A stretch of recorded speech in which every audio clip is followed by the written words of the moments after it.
I want you to hear me today. What you feed your mind determines the life you live. Every thought you entertain, every choice you make, it either builds your fortress or tears it down. You cannot walk in unshakable mental strength if you're leaving your mind unguarded. That's why today we're going to uncover 7 daily habits that will not just strengthen you, but make you unmovable in the storms of life. You see, mental strength isn't about never feeling fear, doubt, or fatigue. It's about what you do when those feelings try to shake you. It's about habits, small intentional actions repeated day after day that prepare you for the battles you didn't even know were coming. The question is, are you ready to show up for yourself the way God is showing up for you? Now, I want you to understand this: consistency is your secret weapon. Some of you have been waiting for a miracle to change your life, but God is saying, I've already given you the tools. You just have to use them. Habits like daily reflection, guarding your thoughts, and affirming your worth aren't glamorous, but they build strength that lasts, strength that cannot be stolen, bought or borrowed. It comes from within.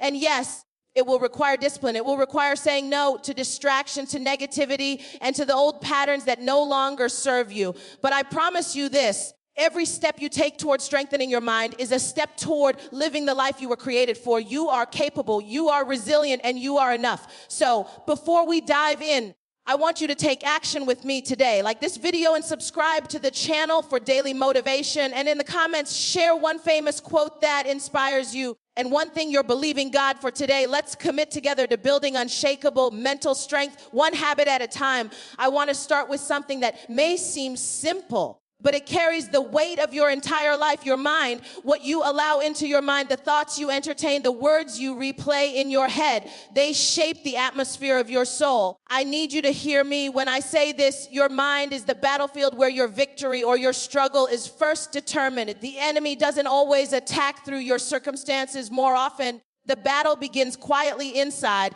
in the place where your thoughts dwell. Every day, every moment, there is a conversation taking place in your mind. And here's the thing: the tone of that conversation matters. Are you speaking life to yourself, or are you speaking fear? Are you seeing yourself as God sees you, or are you replaying the lies that were whispered to you years ago? You might not even realize how many seeds of negativity you've allowed to take root because they didn't arrive all at once.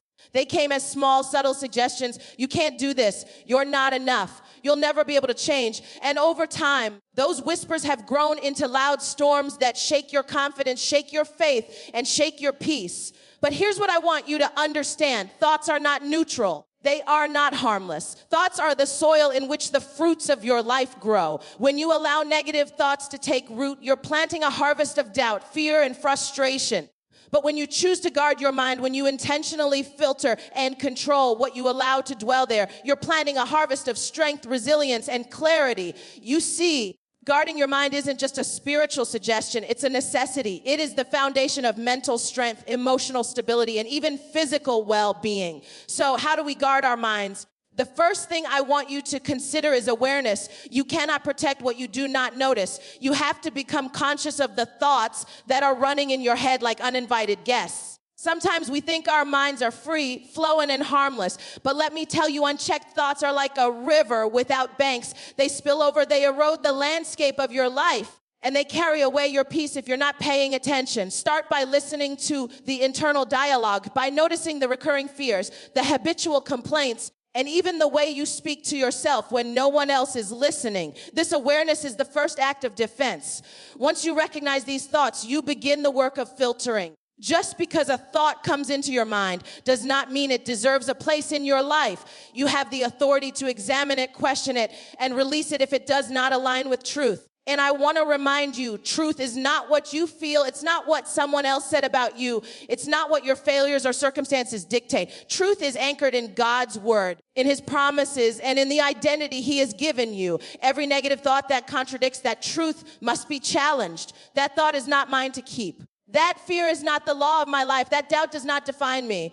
Speak it, declare it, refuse it entry. Now, I also need you to understand that guarding your mind is not a one-time act. It's a daily discipline. It's an intentional practice. There will be moments when negativity comes at you through news, through social media, through conversations, through situations that feel overwhelming. And in those moments, the strength you've cultivated by guarding your mind becomes the shield that keeps you from being consumed. Every time you practice rejecting thoughts that tear you down and replacing them with thoughts that affirm who you are training your mind to be unshakable. You are building resilience. Another layer to this is the company you keep, not just the people around you, but the content you consume, what you feed your mind, what you allow into your ear and into your eye. It becomes the echo in your thought life. Negative people, cynical conversations, constant complaints, dramatic news cycles, they are all seeds that grow weeds in your mental garden. And you don't have to engage with every thought or every influence that comes your way. You have the authority to say no, to step back, to protect your inner space. Guarding your mind sometimes means making choices that feel uncomfortable to others, but necessary for your well-being. And listen to me.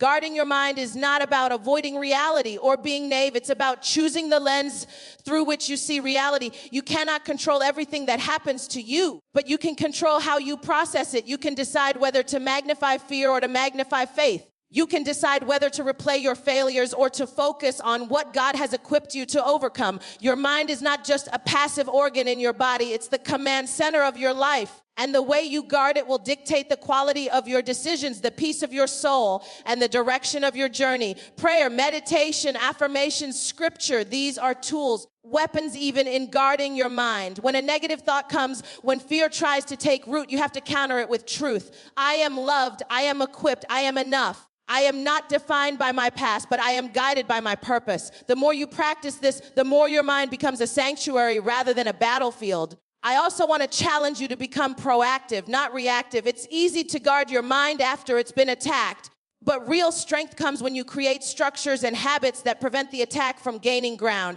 Daily reflection, journaling, and conscious spot management are not just productivity hacks. They are spiritual disciplines that protect your mental and emotional life. The more you invest in these habits, the less you are tossed by circumstances and the more you remain rooted in truth. And as you continue to guard your mind, there will be moments when the enemy tries to convince you it's futile. You'll hear whispers, this is too hard. You'll never get control over your thoughts. You're too weak. But let me remind you, every time you choose to reject a negative thought, every time you replace fear with faith, you are taking back authority in your life. You are reclaiming the territory that was meant to be yours all along. Strengthening your mind is not instantaneous, but it is cumulative. Every deliberate act of thought control builds a fortress that cannot be shaken by opinion, circumstance, or crisis. I need you to also understand that guarding your mind impacts every area of your life. Your relationships, your career, your spiritual walk, your health. They are all influenced by the quality of your thoughts. The energy you carry, the words you speak, the decisions you make, they flow from the inner life of your mind. And when your mind is unguarded, all of those areas are vulnerable. But when your mind is fortified, when you are intentional about what you allow to dwell there, everything else begins to align. Clarity comes, wisdom flows, and you begin to experience life with a level of peace that is unshakable. So I want you to take a moment and reflect on this truth. Your mind is a garden. And you are the gardener. You cannot control every seed that lands there, but you can control what you water, what you cultivate, and what you uproot. You have the power to protect your mental space, to reject the negativity that does not belong, and to nurture the thoughts that will produce strength, courage, and purpose. Guarding your mind is not just about avoiding what's harmful. It's about creating a space where God's truth, peace, and wisdom can flourish without competition. And here's the most beautiful part. You don't have to do this alone. God is with you, guiding your thoughts, strengthening your resolve, and reminding you that your mind is sacred, a place where his voice should echo louder than any doubt, fear, or negativity. The more you surrender your thoughts to him, the more your mind becomes a sanctuary, a place of rest, a place of clarity, a place where unshakable mental strength is born. When you wake up in the morning, before the notifications, before the conversations, before the responsibilities begin calling your name, there is a sacred window of time that belongs to you and to God. That space, those first few moments of consciousness, they are not random. They are not small. They are not insignificant. They are the doorway through which the rest of your day will walk. And if you do not intentionally step into that doorway with focus and prayer, something else will step in for you. Distraction will, anxiety will, comparison will, fear will. That is why starting your day with intentional focus and prayer is not just a habit. It is a foundation. The way you begin your morning sets the tone for your mind. It calibrates your thoughts. It steadies your emotions. So many of us wake up and immediately surrender our peace to whatever is waiting on our screens. We allow emails to dictate our urgency. We allow social media to shape our self-worth. We allow headlines to define our outlook, and before our feet even touch the ground, our spirit is already racing. But imagine if instead you decided that the first voice you would hear each day is God's. Imagine if the first words you speak are not complaints or worries, but gratitude and surrender. There is power in that decision. Intentional focus means you do not drift into your day. You direct it. You do not stumble into your responsibilities. You step into them with clarity. And prayer is what anchors that focus. Prayer is not about perfect words or long speeches. It is about alignment. It is about saying, God, before I try to handle today on my own strength, I acknowledge that I need you. Order my actions. Guide my decisions. When you pray like that, you are not escaping reality. You are preparing for it. You see, mental strength is not built in the middle of chaos. It is built in moments of quiet consistency. When you wake up and choose to pause instead of rush, to breathe instead of scroll, to reflect instead of react, you are training your mind to operate from peace instead of pressure. You are telling your soul that it does not have to be in survival mode. You are reminding yourself that you are not alone in facing what the day holds. There is something transformative about giving God your first thoughts, because whatever you give him first, he blesses. When you offer him your attention before you offer it to the world, you create a covering over your day. You begin to see challenges differently. The same problem that would have overwhelmed you yesterday now becomes manageable because your perspective has shifted. Prayer does that. It shifts your lens. It doesn't always remove the obstacle, but it strengthens your posture in front of it. Intentional focus also requires you to ask yourself, what kind of day do I want to create? Not in a controlling way, but in a conscious way. Do you want to move through your hours scattered and reactive, or centered and grounded? Do you want your emotions to be dictated by every unexpected inconvenience, or do you want to carry an inner steadiness that cannot be easily shaken? That steadiness begins before the day truly starts. It begins in that quiet conversation with God, where you release your fears and receive his peace. Some mornings will feel heavy. Some days you will wake up already tired from the battles you fought in your mind the night before. On those mornings especially, prayer is not optional, it is essential. Because fatigue can make you vulnerable to negativity. Exhaustion can blur your clarity. But when you whisper even softly, God, strengthen me for today, you are tapping into a source that does not run dry. You are drawing from a well that is deeper than your feelings. Starting your day with intentional focus and prayer also protects you from comparison. The world moves fast. Everyone seems to be announcing their victories, showcasing their milestones, sharing their highlight reels. And if you begin your day consuming that before centering yourself in truth, you can easily feel behind, inadequate, or pressured. But when you start with prayer, you are reminded that your journey is unique. Your timing is intentional. Your calling is specific. You are not in competition. You are in purpose. There is a calm confidence that grows in a person who begins their day in alignment. It is not loud. It is not boastful. It is steady, because they are not reacting to life from insecurity. They are responding from identity. They know who they are before anyone else has a chance to question it. They have already placed their day in God's hands, so when unexpected challenges arise, they are not scrambling for stability, they are rooted in it. Intentional focus might look like reading a scripture slowly and letting it settle into your heart. It might look like sitting in silence for 5 minutes and simply breathing deeply, inviting God into your awareness. It might look like writing down 3 things you are grateful for and 3 intentions you have for the day. These practices are not complicated, but they are powerful. Because repetition builds strength. The more consistently you start your day this way, the more your mind learns to default to peace instead of panic. Prayer also creates space for correction. When you begin your morning in conversation with God, you allow him to check your motives, to soften your heart, to redirect your focus. Maybe you wake up feeling frustrated with someone. In prayer, that frustration can be transformed into compassion. Maybe you wake up anxious about a meeting. In prayer, that anxiety can be replaced with courage. You are not pretending those emotions do not exist. You are processing them in a safe place before they have the chance to spill out in unhealthy ways. And let's talk about discipline, because building unshakable mental strength requires it. There will be mornings when you do not feel like praying, when your bed feels too comfortable, when your mind feels too cluttered. But discipline says, I will show up anyway, not because it is easy, because it is necessary. The same way you would not skip meals for your body, you cannot skip nourishment for your spirit. Prayer is nourishment, focus is fuel. When you consistently begin your day with intention, something shifts internally. You become less reactive to negativity. You become slower to anger, quicker to listen, more measured in your responses. Not because you are perfect, but because you are prepared. You have already grounded yourself before stepping into conversations, responsibilities, and decisions. You have already declared over your life that you will not be controlled by impulse. There is also healing in this habit. For those who have lived in chaos, who have grown accustomed to unpredictability, starting the day with prayer introduces stability. It creates a rhythm that feels safe. It tells your nervous system that you are not in danger, that you have a covering, that you have guidance. Over time, that rhythm builds resilience because your mind begins to associate mornings not with stress, but with sanctuary. Intentional focus means you choose your thoughts before your thoughts choose you. It means you decide what deserves your mental energy. It means you do not allow every worry to dominate your imagination. When you pray, you are essentially filtering your thoughts through faith. You are asking, is this fear real or is it just loud? You are replacing catastrophic thinking with grounded trust. And the more you practice that, the stronger your mental boundaries become. Starting your day this way also impacts how you treat others. When you have spent time in prayer, you are more patient, more gracious, more aware of the fact that everyone is carrying something unseen. You are less likely to project your stress onto someone else because you have already released it in a higher place. You are less likely to take offense quickly because you are anchored in something deeper than pride. And sometimes prayer in the morning will be simple, a whisper, a tear, a quiet, help me. It does not have to be eloquent. It just has to be honest. God responds to sincerity, not performance. He honors your intention even when your words feel inadequate. What matters is that you show up, that you open the door, that you invite him into your awareness before the noise begins. Over time, you will notice that this habit creates clarity.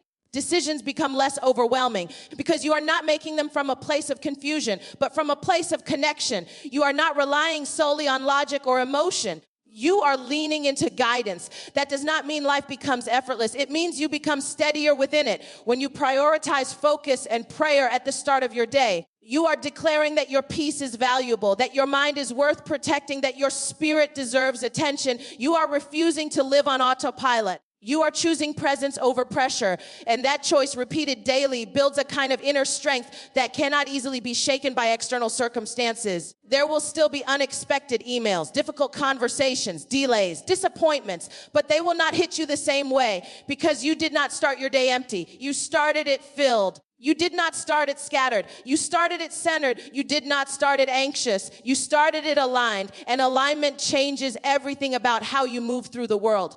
So when you wake up tomorrow, before you reach for your phone, before you rehearse your worries, before you replay yesterday's mistakes, pause, breathe deeply, invite God into your first thoughts. Set your intention clearly. Decide that you will not drift through your hours unconsciously. Decide that you will move with purpose, with awareness, with prayer covering your mind and steadying your heart, allowing that sacred morning space to shape the rest of your day in quiet strength and unwavering peace. Gratitude is one of the most underestimated disciplines of mental strength. It seems simple, almost too simple. Just say thank you. Just notice what's good. Just count your blessings. But when life feels heavy, when responsibilities pile up, when expectations go unmet, gratitude can feel unnatural. And yet, it is in those very moments that gratitude becomes most powerful. Because gratitude is not denial. It is not pretending that pain does not exist. It is choosing to recognize that pain is not the only thing that exists. Every day, your mind is scanning your environment for evidence. Evidence that you are safe or unsafe. Evidence that you are succeeding or failing. Evidence that you are loved or alone. And if you do not intentionally guide that search, your mind will naturally drift toward what is wrong. It will highlight the problem before it acknowledges the progress. It will magnify the inconvenience before it sees the provision. That is why practicing gratitude daily, even in small things, is an act of training your mind to see clearly. Gratitude shifts your focus from scarcity to sufficiency. It does not ignore what you lack, but it reminds you of what you already have. And when you consistently remind yourself of what is present and good, you strengthen your ability to remain steady in seasons of uncertainty. You build resilience not by pretending life is perfect, but by recognizing that even in imperfection, there is something to appreciate. There will be days when the only thing you can find to be grateful for is the breath in your lungs, and that is enough. There will be mornings when gratitude looks like acknowledging that you made it through yesterday, that you survived what you thought might break you, that you are still here, still standing, still capable of trying again. Those small acknowledgments matter more than you realize. They create cracks in the wall of negativity that tries to surround your thoughts. When you practice gratitude daily, you are intentionally interrupting the cycle of complaint. Complaining is easy. It requires no discipline. It flows naturally when things are uncomfortable. But gratitude requires awareness, requires you to pause and look beyond the surface, to ask yourself, what is still good here? What is still working? What has not fallen apart? And when you begin asking those questions consistently, your mind becomes less reactive and more reflective. Gratitude also stabilizes your emotions. When frustration rises, when disappointment whispers that nothing is going your way, gratitude gently counters that narrative. It reminds you that one setback does not cancel every blessing. One mistake does not erase every accomplishment. One difficult conversation does not define the entirety of your relationships. Gratitude brings proportion back into your thinking. It keeps small problems from becoming overwhelming conclusions. There is something deeply grounding about recognizing small mercies, the warmth of sunlight through a window, a kind message from a friend, a meal that nourishes your body, a quiet moment in the middle of a busy day. These details may seem ordinary, but they are anchors. They tether you to the present moment instead of allowing your mind to spiral into worry about the future or regret about the past. And when your mind is anchored in the present, it becomes stronger. Practicing gratitude daily is not about waiting for extraordinary miracles. It is about honoring ordinary grace. It is about seeing that even in routine, there is provision. Even in repetition, there is stability. Even in challenges, there are lessons forming you into someone wiser and more compassionate. When you begin to look at life through the lens of gratitude, your perspective expands. You see beyond what is missing and begin to appreciate what is meaningful. Gratitude also protects your heart from comparison. When you are constantly measuring your life against someone else's highlight reel, it becomes easy to overlook your own growth. But gratitude draws your attention back to your personal journey. It says, look at how far you have come. Look at the strength you have developed. Look at the doors that have opened. It keeps you rooted in your reality instead of lost in someone else's. Some days, gratitude will feel natural. Other days, it will feel forced. On those days, practice it anyway. Write down one thing. Speak one sentence of thanks. Whisper one acknowledgement of grace. The act itself begins to soften the edges of your frustration. It reminds your nervous system that not everything is urgent or threatening. It slows your racing thoughts and introduces calm. Gratitude also cultivates humility. It reminds you that not everything you have was earned solely by your effort, that there are moments of favor, timing, and unseen protection woven into your story. When you recognize that your heart becomes more open, more compassionate, less entitled, and a humble heart is a strong heart, because it is not easily shaken by pride or wounded by unmet expectations. When you practice gratitude consistently, you begin to notice patterns of goodness that you might have overlooked before. You see how certain challenges actually positioned you for growth, how certain closed doors redirected you toward better opportunities, how certain delays protected you from premature decisions. Gratitude does not erase the difficulty of those experiences, but it reframes them. It allows you to see purpose where you once saw only pain. There is also healing in gratitude. For those carrying disappointment, resentment, or grief, gratitude becomes a gentle pathway back to hope. It does not rush the healing process. It does not demand that you feel happy before you are ready. It simply invites you to hold both realities at once. Yes, this is hard. And yes, there is still something to be thankful for. That balance keeps your heart from becoming hardened.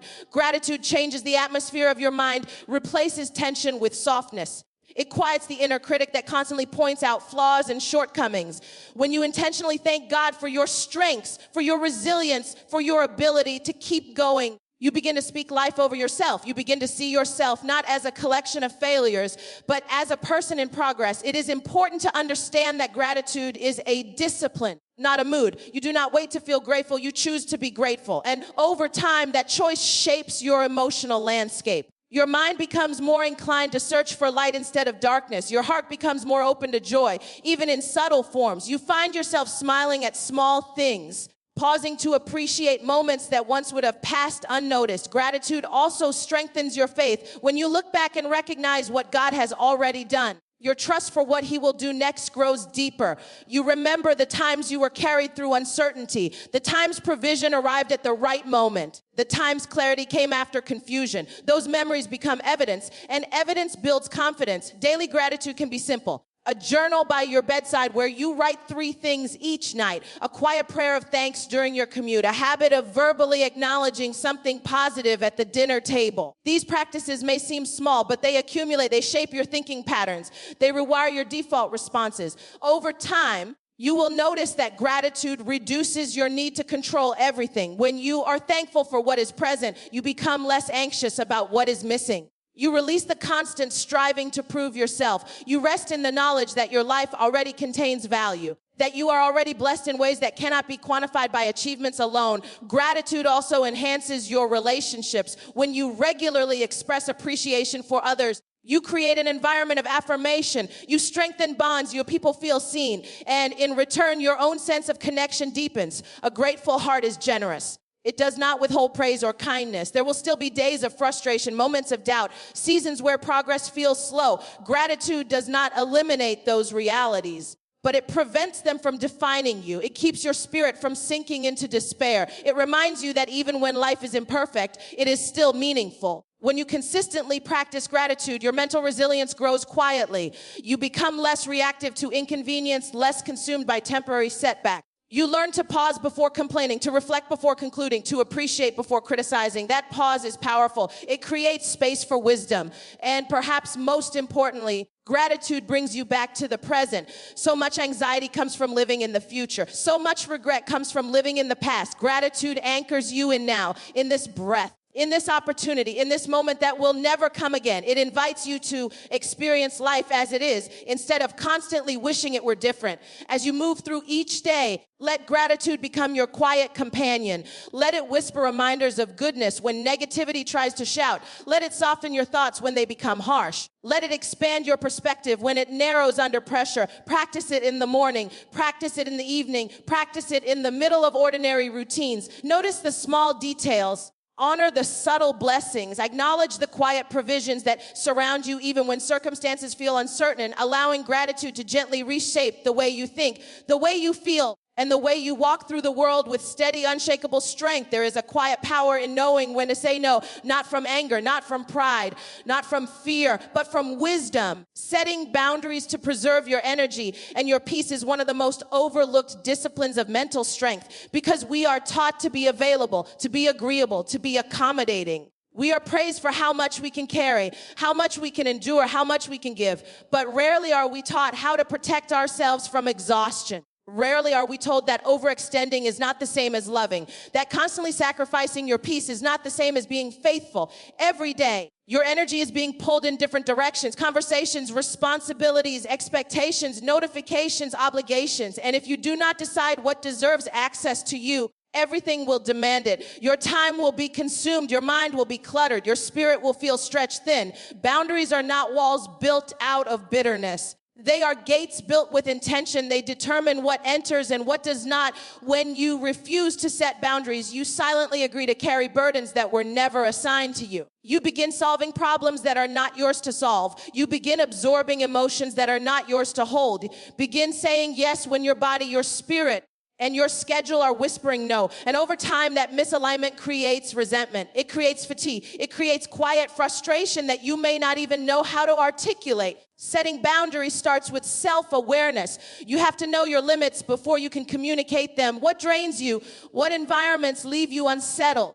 What conversations consistently pull you into negativity? What commitments cause you to feel overwhelmed rather than fulfilled? These questions are not selfish, they are clarifying, because when you understand what affects your peace, you are better equipped to protect it. Peace is not activated, it is cultivated, it is guarded, it is prioritized. And if you treat it as optional, life will quickly show you how fragile it can feel. But when you honor your peace as essential, your decisions begin to change. You pause before agreeing. You consider your capacity. You evaluate whether something aligns with your values or simply pressures your guilt. Boundaries require courage because not everyone will understand them. Some people benefit from your lack of limits. Some systems rely on your constant availability. And when you begin to pull back to create space, to decline invitations or reduce access, It may be met with confusion or resistance. But remember, someone else's discomfort with your boundary does not mean your boundary is wrong. You are not responsible for managing everyone else's expectations at the expense of your own well-being. You are responsible for stewarding the energy God has entrusted to you.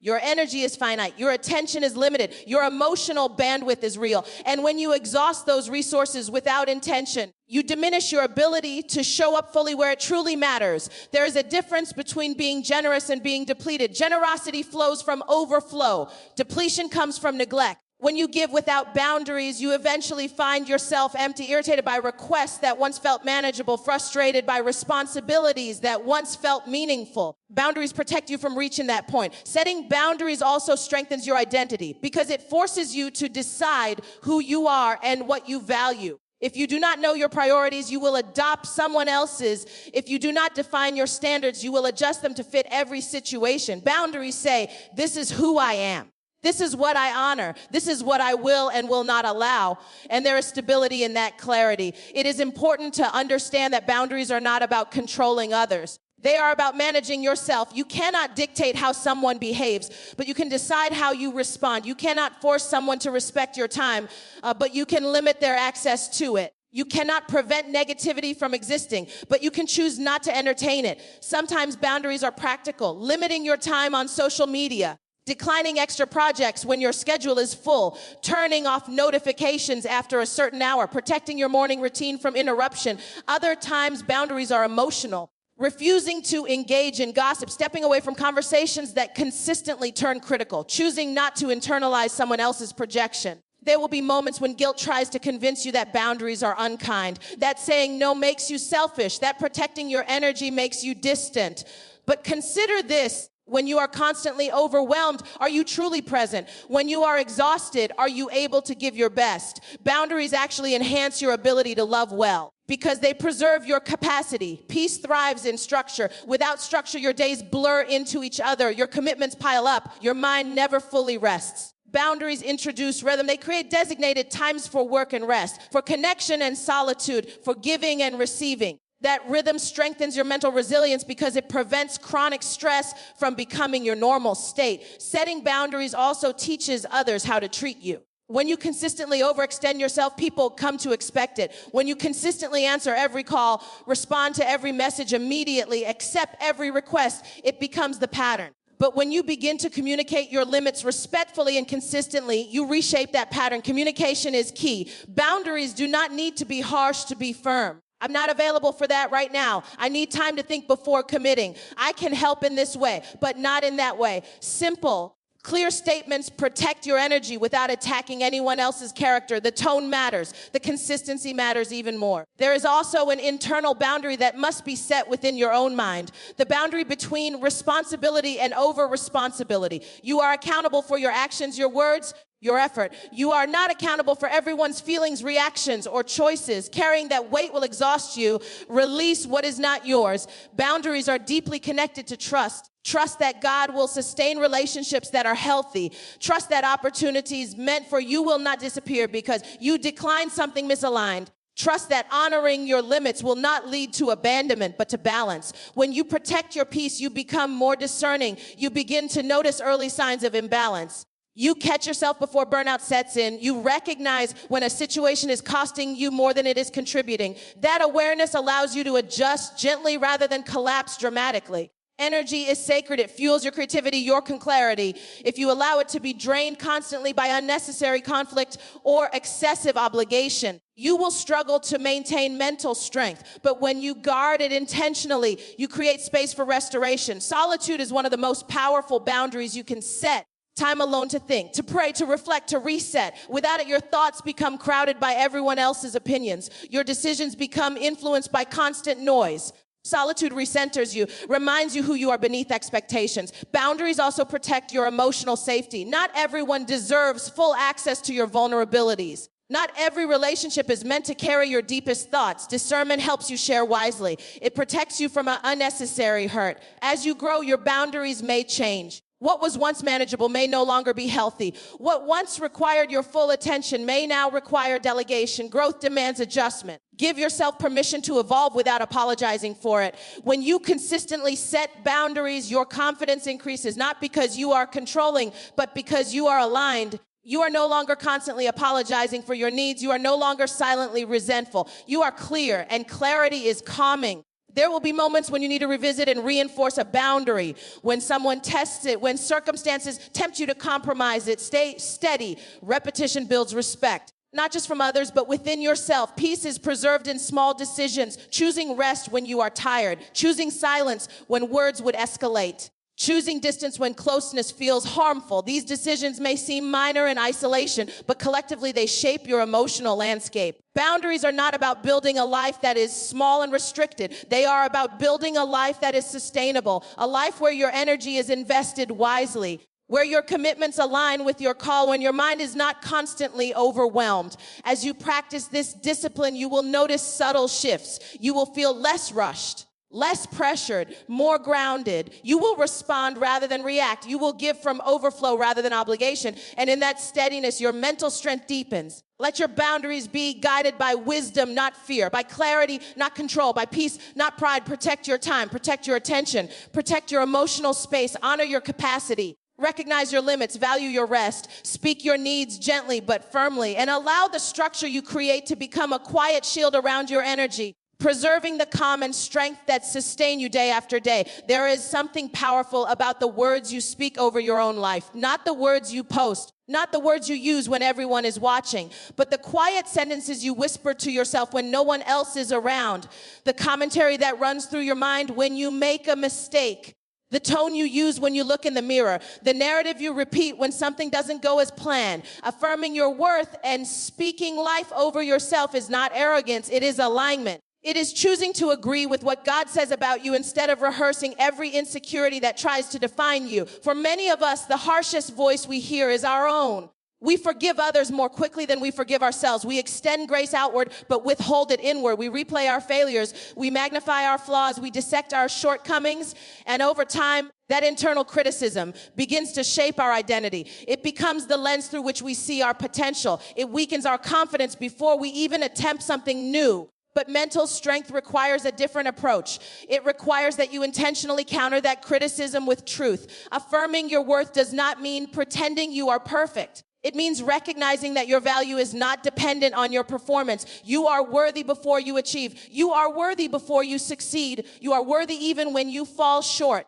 That truth is foundational, because if your worth fluctuates with every outcome, your stability will constantly be shaken. But when your worth is anchored in something deeper than results, you become steady. Speaking life over yourself is a daily practice. It is waking up and choosing to say, I am capable, even if yesterday felt like failure. It is looking at a challenge and declaring, I can grow through this. Even if you feel uncertain, it is reminding yourself, I am loved, I am guided, I am equipped. Not because you feel it perfectly in every moment, but because repetition reshapes belief. Your mind listens to your voice. The words you speak internally become instructions. If you constantly tell yourself that you are behind, your mind searches for evidence to confirm it. If you constantly declare that you are inadequate, your focus shifts to every mistake. But if you speak life, your mind begins to notice strength. It begins to recognize progress. It becomes trained to look for possibility instead of limitation. There is a calm confidence that develops when you affirm your worth consistently. It is not loud or defensive. It does not need validation from every direction. It rests quietly in the understanding that identity is not up for negotiation. You do not crumble at every critique. You do not shrink at every comparison. Because you have already decided what is true about you. Affirmations are not magic phrases. They are reminders. They are intentional interruptions to negative thought patterns. When insecurity whispers, your affirmation responds, I am growing and growth is enough for today. When fear says, you will fail, affirmation answers, failure is not final, it is formative. When shame tries to replay your past, affirmation declares, my past shaped me, but it does not imprison me. Speaking life also means being mindful of the language you use casually. Jokes about being stupid, casual comments about being unattractive, constant self-deprecating humor. These may seem harmless, but your subconscious absorbs them. Over time, they reinforce narratives that diminish your confidence. Replace them gently, shift the tone. Practice kindness in the way you refer to yourself. It is important to understand that affirming your worth does not isolate you from humility. In fact, it strengthens humility, because when you are secure in your identity, you do not need to prove yourself constantly. You do not need to compete unnecessarily. You can celebrate others without feeling threatened. You can acknowledge your weaknesses without collapsing into shame. There will be days when affirmation feels unnatural, when your emotions contradict the words you are trying to speak. Continue anyway. Feelings fluctuate, truth remains steady. The practice is not about forcing emotion. It is about cultivating belief. And belief takes time. It takes repetition. It takes patience with yourself. When you speak life over yourself, you create a safer internal environment, a place where mistakes are met with correction instead of condemnation. A place where growth is encouraged instead of doubted. A place where resilience is nurtured. That internal safety is essential for mental strength. Because when your mind feels constantly attacked from within, it becomes difficult to face external challenges confidently. Affirming your worth also influences your decisions. When you believe you are valuable, you make choices that reflect that belief. You set healthier boundaries. You pursue opportunities that align with your purpose. You walk away from situations that consistently diminish you. Worth shapes behavior. Consider how differently you would move through life if you truly believed you were capable of learning whatever you needed to learn. If you genuinely trusted that your voice mattered. If you felt assured that you could recover from setbacks, that belief would change your posture, your tone, your willingness to try. Speaking life over yourself is not a one-time declaration. It is woven into daily habits. Writing affirmations in a journal, speaking them during prayer, repeating them while driving, placing reminders on your mirror. These simple practices reinforce identity. They keep truth visible when doubt tries to cloud it. There is also healing in affirmation. For those who grew up hearing criticism more often than encouragement.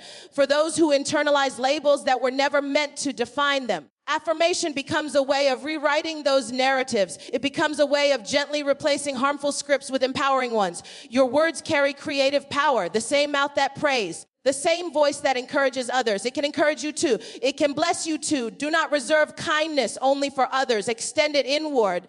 Affirming your worth does not mean ignoring areas of growth. It means addressing them from a place of belief instead of defeat. I can learn, I can do better next time. Those statements are life-giving. They inspire action rather than paralysis. When you consistently speak life, you begin to notice subtle changes. You hesitate less before sharing an idea. You recover more quickly from embarrassment. You approach new challenges with curiosity instead of dread. These shifts are signs of strengthening mental resilience. It is also powerful to align your affirmations with scripture, reminding yourself that you are created with purpose. That you are fearfully and wonderfully made, that you are strengthened in weakness, that you are never alone. These truths anchor your affirmations in something eternal. Affirmation softens self-judgment. It creates room for compassion. You begin to treat yourself as you would treat a friend, encouraging, patient, understanding.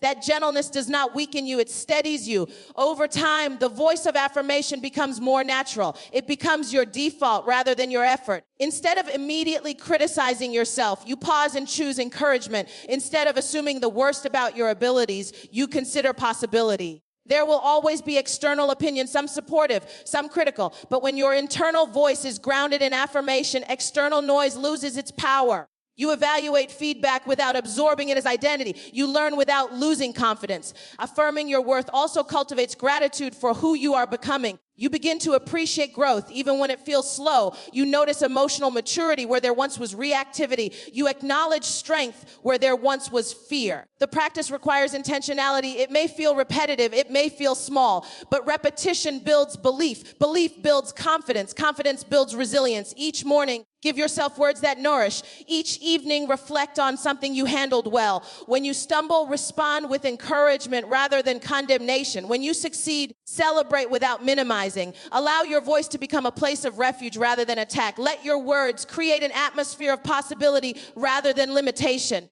Choose language that uplifts, that strengthens. Affirm your worth quietly but consistently. Speak life gently but firmly. Remind yourself daily that you are growing, capable, guided, and valuable beyond what any single moment can measure, allowing that steady rhythm of life, giving words to reshape your confidence and fortify your mind from within.